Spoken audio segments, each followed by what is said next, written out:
played at high volume, preferably in a residential area.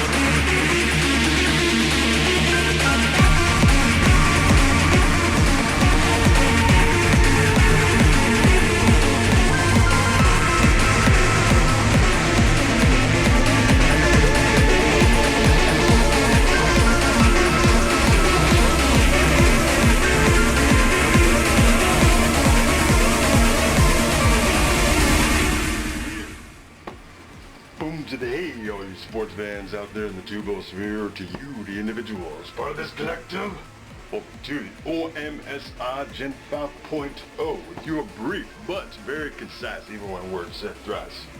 Will the alternative ESPN? Almost got it. Whoa, oh, first round. Doing the intro show thingy-lingy-majing, as you might have guessed. Full expose on FIFA, the political side of things. After all, it does say on the channel, where sports and politics collide with MacGyver. So taking from a couple of various sources as it was breaking, I know I'm a little behind on it. Gen 5.0 is a bitch to produce, with all due respect to my female subs. So dude here talking about, oh, it's still gonna go on. I thought this was a very interesting juxtaposition shot going on here. Some screenshots of video highlights coming up with lots of stuff coming up. This is part 1 of 3. My colleague there, Jeremy Schaap at ESPN, some kick-ass reporting going on there. One of the original graphics to the OMSR, Platinum Universe. Now Platinum's made out only in space. Been going with that theme ever since, and the college lifestyle. Of course, we got Dwayne Darn That, Ultimate Sportsman, the OMSR mascot. And he's darn that FIFA. They've been getting away with it for way too long. And a few of the Pi Kappa Alpha House cheerleaders, you chapter Alpha Tau, giving you props. Sort of pulled back a little bit from the full-on shtick that's been part of the OMSR from the word go, covering the big two college sports and the college lifestyle to go along with it, but ever since the debacle at SAE, well, pull back just a little bit. Not full-on house cheerleaders, but house sweethearts rather, but house cheerleaders. Sort of a little bit of both going on here. Alright, so here's what's coming up. This is in New York, nice cross-section, internationally speaking. This guy's the main focus here. And all 3 parts coming up here. Alright, so we get to the segue for the sport rant to the particular segment, which is going to be, the U.S. is getting all these accolades for finally the one being the one to lower the boom. It's like, well, what took so long? In the meantime, we're going to ingress to the main feature of Gen 5.0, which is the will in a box. Down here in the corner, low profile, low drag, high speed. Chime in every once in a while between their sound bites and their being commentators on point, or in this case, esteemed political pundits giving their considered and considerate, educated opinion on the newsworthiness of all this FIFA stuff. Goes well beyond sports. Alright, so I'm sort of like your 4th commentator on point, or political pundit, as it were, however you like to view how this is being presented. Alright, so the scene started to unfold. 2 generations of soccer officials, including the then presidents of 2 regional soccer confederations under FIFA, used their positions of trust within their respective organizations to solicit bribes from sports marketers in exchange for the commercial rights to their soccer tournaments. They did this over and over, year after year, tournament after tournament. I'm joined now by Joe Prince Wright, who is the lead writer and editor of Pro Soccer Talk at NBCSports.com. And joining me by phone from Zurich is Sam Borden, European sports columnist for the New York Times from Zurich, who was at the hotel at the time of those arrests there. And in New York, also WNBC's investigative reporter, Jonathan Dean, who just back from the news conference with Attorney General Loretta Lynch. Welcome all. Sam, first to you, how shocking was it, or did you have advance word that those arrests would come in the middle other night in Switzerland. Yeah, it was a very interesting scene. I mean, I'm very fortunate to be part of a really excellent team of reporters, and we were prepared for something to go down at the hotel this morning. But it was fascinating to see how it all unfolded. It really was a very calm and sort of almost placid experience. I mean, there was no kicking indoors or anything like that. It was a very methodical approach by the Swiss police, and they basically came in, went to the front desk, asked for the room numbers of the people that they were after, went up to their rooms and brought them out. If you were sleeping down the hall from where one of these guys was being taken out, you might not have even woken up. That's the way a raid is done in Switzerland, I guess. But Jonathan Dean, the details of this are really pretty extensive, according to the Attorney General on her news conference just now. Yeah, there's a big book detailing all of the charges that were handed out to the press at this news conference. A lot of the questions that came up during this news conference was the selection of the World Cup countries, where the World Cup is played. Was that fixed? Was that corrupt? And according to the indictment, according to the charges, 2010 South Africa, they're alleging bribes that were paid in part resulted in the selection of the games being played in South Africa. The Swiss have said they're looking into the selection of Russia and Qatar in future games. No word on Brazil yet. The investigation ongoing. There were raids and searches today in Florida in FIFA-related offices. A lot of the charges today deal with money paid by middlemen who helped marketers who basically allegedly paid off FIFA officials, and in exchange were able to then sell off broadcasting rights. And the officials today estimate 1/3 of those marketing broadcasting proceeds were the result of corrupt payments, over $150 million, as you said. And we've been asking our viewers to weigh in on this breaking story. It's the subject of our Bing Pulse question today. I want to check in with Francis. To which I would, outside forward on to you the streets of guys New York as well. City, talking to If people you're about what they think about soccer this. And boy, do they have aficionado, reactions, or Francis. like me, to pay attention like Now, that Thomas, World bringing Cup. our Bing Pulse question out there, asking them, does the FIFA scandal affect your love of soccer? Let's bring in some of the people we talked to, huge soccer fans. Matt is right here with us. Tell me about, when you heard about this scandal, your first impression, does the FIFA scandal change your love of soccer? I wouldn't say it changes my love of soccer. I think they were alleged to do this even for the last World Cup in Brazil. So it's obviously a few people in the top who are corrupt, but soccer is still fun to watch, and it's not going to change that I want to watch it. So as a fan, you kind of known and suspected maybe this corruption has been going on, but you kind of put it in the back of your mind and said you love the sport so much? The last World Cup of Brazil, they had trouble getting the stadiums built and things like that. So and then they said that people were getting paid off already. And then when, I don't know how you say, Qatar or Qatar got picked, that was also a little bizarre. Well, they like it. It's like saying they're having the World Cup in Martha's Vineyard here, too. We thank you for your perspective. We want to bring in also, thanks for being with us, too. You're a huge soccer fan, and you're familiar with this scandal. Does the scandal affect your love of soccer? No, not at all. Why? Because I like soccer for the playing and the sport, and not so much like the company that does it. But doesn't that affect the game? Doesn't that some may say dirty to... I wouldn't think so. I think it's all about the players. Thank you very much. And Sounds like Wells there, fly talking there. Well, I just like their music. The whole picture has to count. Otherwise, these groups can never get away with stuff. Well, I don't have to agree with the pool rules. I just like they did today. That's what I want to do. It's to set a good example for the game. Now, only in New York can you go find an English soccer band, right? It's a lot more corrupt. It's all about money. It's just ruining it. It's not setting a great example for anyone. Interesting to hear. So, Thomas, there you have it. It seems like a lot of people saying, yeah, they love it, and they know the corruption goes right along with it. But for them, at least these people here that we spoke with won't change their love of the game, Thomas. I love this, the international collective of people you've been able to find out there to talk about this and give their opinions. One of the most powerful organizations in the entire world, one that has walked into countries and forced them to change their own laws if they want to do business. The allegations of corruption and strong-arming are so stunning that they would prompt the guys who hang out in the back room of the Bada Bing to blanch. The U.S. government today charging 14 members of FIFA, soccer's governing body, with racketeering, wire fraud, money laundering, conspiracy, and taking bribes totaling $150 million. Not bad for a so-called nonprofit that doesn't pay any taxes.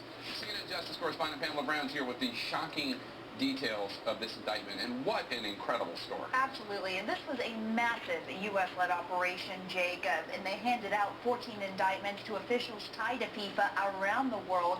The U.S. is vowing that this is only the beginning to rid the nonprofit organization in charge of the most popular sport in the world of corruption. It's the largest governing body for the world's most popular sport, soccer, and now FIFA has enough people indicted for corruption to start its own team, one the Justice Department says is organized, widespread, and criminal. The Justice Department indicted 14 people. All of these defendants abused the U.S. financial system and violated U.S. law, and we intend to hold them accountable. Among the charges, racketeering, wire fraud, and money laundering. This really is the World Cup of fraud. And today we're issuing FIFA a red card. Events like the World Cup help FIFA bring in more than $2 billion a year. A sport that unites and inspires. The international event draws top players, top tourism, and top publicity for the host cities and sponsors. It's kind of a head scratcher, right? Now the Justice $2 billion Department a year, says FIFA World Cups officials every have 4 used years. that allure to earn a cool $150 million in bribes for more than 2 decades. In exchange, it allegedly provided lucrative media and marketing rights to the World Cup and other tournaments. FIFA worldwide has extraordinary power. This is uber power. We can make a case that this is the biggest sports bust in history today. This is historic. This is monumental. So who's among FIFA's least trustworthy team of executives? Vice President Jeffrey Webb is directly accused of using his position to solicit kickbacks. And according to the IRS, top committee member Charles Blazer has amassed $11 million in unreported income. Accusations of corruption have long shadowed FIFA, including controversial decisions to hold future World Cups in Russia and Qatar instead of the U.S. It was absolutely a shock when Qatar beat the United States, except then we took a deep breath and everyone thought about the oil and the money and the fact that you could open up another part of the world, and everyone kind of shook their heads and said, well, of course. FIFA's provocative president, Sepp Blatter, avoided charges today and is up for re-election to the post on Friday. But U.S. officials made clear today this is just the beginning. The work will continue until all of the corruption is uncovered and a message is sent around the world that this conduct will not be tolerated. The indictment that was unsealed today in Brooklyn, $11 million in unreported income is what got the IRS's attention. And wow. So That will get their attention. Exactly, and so the IRS begins investigating. They talk to him, and he decides to cooperate, to flip, and he decides to wear a wire. He sets up meetings in London with the help of the FBI, with some of these officials who are now named in this indictment. These are the types of tactics that we commonly see the FBI and the IRS use with gangsters, with the mafia, and here we have it being used with the world body of soccer, the beautiful game, as they call it. We heard the sound a second ago from Loretta Lynch, but I want you to just piece this together for people watching, thinking, okay, this is obviously a massive global game. The layers of this involve Switzerland and Qatar. So why is a Brooklyn district attorney prosecuting this thing? Well, she addressed part of that by saying, look, some of these transactions happened on U.S. soil. The director of the FBI, James Comey, here's how he described the FBI's involvement. If you touch our shores with your corrupt enterprise, whether that is through meetings or through using our world-class financial system, you will be held accountable for that corruption. Okay, there's the SR, aka the sports rant segue, like this away. Sport rant segue. All right. So that's a lot of tough talk going on there. If dude doesn't flip, turn state's evidence, wear the wire and all that, does this even go down? Just goes to show the mentality of when you get into a position of getting away with stuff for so long, you push the boundary. Thinking you're sort of at this level, nothing's going to raise suspicion. $11 million? Maybe you should have reported that as some sort of extra bonus benefits, whatnot. Wouldn't have raised through legal channels, of course, however you could declare it. How do you not find the legal processes for declaring that in a year? I've never had to worry about that problem, and as I think a lot of us have not had to worry about a complicated tax return. He just decided, the easiest way would be not to even mark it down. Sooner or later, that sort of stuff's going to show up to the IRS. But the main point being, on the sport rant, this particular segment is about the tough talk, and it's like, well, it sort of sounds like using RICO sort of language and statutory authority. It's been going on for a long time. You gotta love Loretta Lynch. Tough as nails. Thanks there, Mitch McConnell there in the Senate delaying her appointment. It would have been nice to have seen what else she could get done had she had the full allotment of time, assuming she will now remain as Attorney General if presidential, the presidency and the cabinet and all that switches hands, because she's tough-minded. I like her already a lot better than I ever did Eric Holder. Alright, so what do you guys think? Chime in comment-wise. Remember, keep it respectful. Lots more highlights coming up. Thanks for watching. No silly DUIs while you're out there. Reminding you, sports and alcohol, they are joined at the hip. Roll clips. Corruption. And at the heart of this, Brooke, is the fact that FIFA has not been able to police itself. It hired a former U.S. prosecutor to do an internal investigation, and then took his investigation and said, nothing to see here, nothing went wrong. No kidding. He himself then had to distance himself from FIFA's own description of his investigation. So this is why the U.S. decided that it had to step in to try to help police soccer. Talking to a big... Welcome back to Harbor. This morning, Swiss authorities raided a Zurich luxury hotel and arrested 7 officials at the top of the world's most powerful sports organization, FIFA, the agency which runs the World Cup. Authorities shielded the defendants with bed sheets as they were loaded onto police vehicles. One of the executives' wives was reported crying in the hotel lobby during the raid. Well, the arrests were part of a bombshell 47-count criminal indictment unsealed today by U.S. Attorney General Loretta Lynch, FBI Director James Comey, and IRS Investigations Chief Richard Weber in a massive case that has rocked the world's most popular sport. Well, the scale and scope of this case is enormous. It alleges a 25-year scheme of bribes, kickbacks, racketeering, fraud, and money laundering involving the sport's governing bodies, marketing executives, and financial intermediaries. 14 people have been charged. 6 additional guilty convictions have been unsealed. On top of all that, Swiss authorities announced today they were investigating possible criminal wrongdoing involving Russia's winning bid to host the World Cup in 2018 and Qatar's bid to host it in 2022. The United States, by the way, competed in that 2022 bid but lost.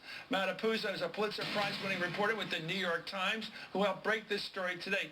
Matt, was the United States sort of outbid or screwed out of a bid for hosting the World Cup? Is that part of the info here? Well, I mean, the allegations surrounding the 2018 and the 2022 bids for the World Cup, I mean, have been swirling for years. As you just said, I mean, it was no secret that that those were controversial bids. In fact, when word came that the Justice Department was investigating corruption in FIFA, I think a lot of people just assumed, well, they've got to be talking about the 18 and 22 bids. But what came out here today was it was much broader. I mean, they said, listen, it's not just about 1 or 2 bids. It's a systemic problem of who gets marketing money, who gets media money, who gets to, where the game's going to be played at every aspect. If you want to tap into the river of money and prestige of FIFA, you got to pay. Are these kickbacks? Do these guys these people working in FIFA take the money home? They don't disclose it as taxable money. They just put it in their pocket and hide it somewhere? Is that what was here last year? Yeah, I mean, the Justice Department, it's funny, I mean, they're using laws and they're using language that makes it sound more like a mafia family or a Mexican drug cartel. Sometimes it's crude stuff where it's literally just, hey, I'm going to send my guy over to a hotel and he fill his briefcase up with stacks of $100 bills. And sometimes it's these really complicated financial instruments to move money in a furtive way. It was a remarkable in-depth indictment. I don't think this involves cheating in games, throwing matches. FIFA soccer has there's always been this kind of air of just sketchiness. And you saw that with the Russia bid, it was sketchy. Now, the Qatar bid, when they won, it was scandalous because you can't even play soccer in Qatar at that time of year. 120 degrees Fahrenheit. Yeah. And not to mention all the human rights abuses that are currently going on and were going on. So money went into the pockets of these people in Switzerland, basically, where they're centered, right? Right. Well, I mean, yeah, they're Swiss bank accounts. This is a huge scandal. I think the fact that there was a FIFA scandal, everyone was like, that makes sense. Will this make soccer more interesting to Americans? I think it'll be The fact that slow and it'll be fast. Corrupt like wrestling or something, that might get us a little interested in it, because I think the way to save soccer, this could make it really exciting, give people 7 points for a score. So then the game would be 14-7. Now that sounds American. 21-14. Now there's a score. Like 2-1. What's that? Would you watch? I think so. Anyway, what do you think's going on? Because I've watched. You have to get extradited from Switzerland. Okay, look. Nazis didn't get extradited from Switzerland.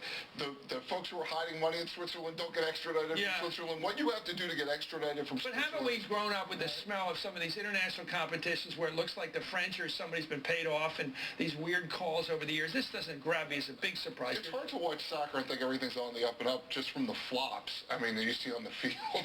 But well, Qatar has money, level, and maybe not charm, but it's got a lot of money, and it's easy for them to write another check. Oh, absolutely.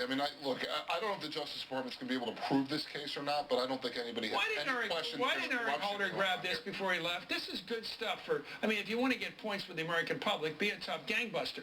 Go after the bad guys. Go after foreign bad guys. Go after Middle Eastern bad guys. Go after Swiss bad guys. Yeah. This would have made Holder a popular guy. And now Loretta, it's a bouquet he gave her. Yeah, but she comes in and she gets a great case to bring. Every day he waited was the risk of another black guy getting shot by a white policeman. I think he wanted to get out of there, to tell you the truth. Well, the thing about this is, as Puzo was saying, some of the charges are so basic. One of the charges, my favorite, is bulk cash smuggling. This isn't, wire transfer. Is this Spiro Agnew stuff? With 2 shopping bags. Spiro Agnew was just a big manila envelope, the old executive office. Why would you bother for only a couple of million doing a financial transfer? Just send the guy with a couple of shopping bags. And Carter will be played. This is what is fact today. And I don't go into speculation what will happen tomorrow, after tomorrow, and so on. This is what I can tell you. Not more and not less. Figure, the center of all this, the most powerful sports figure in the world, Sepp Blatter, is the subject of a searing new documentary from Jeremy Schaap of ESPN's E60, which details many of the charges leveled against Blatter and FIFA and features interviews with those who say they've witnessed bribery firsthand. I witnessed the Qatari team offering to different EXCO members money in exchange for their vote. You were there? I was there in the room, yes. How much money? 1.5 million. Per vote. To 3 different... To 3 different members. 3 different members.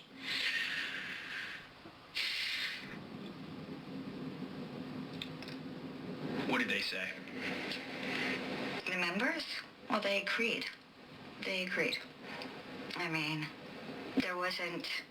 It didn't take much convincing, let's put it that way.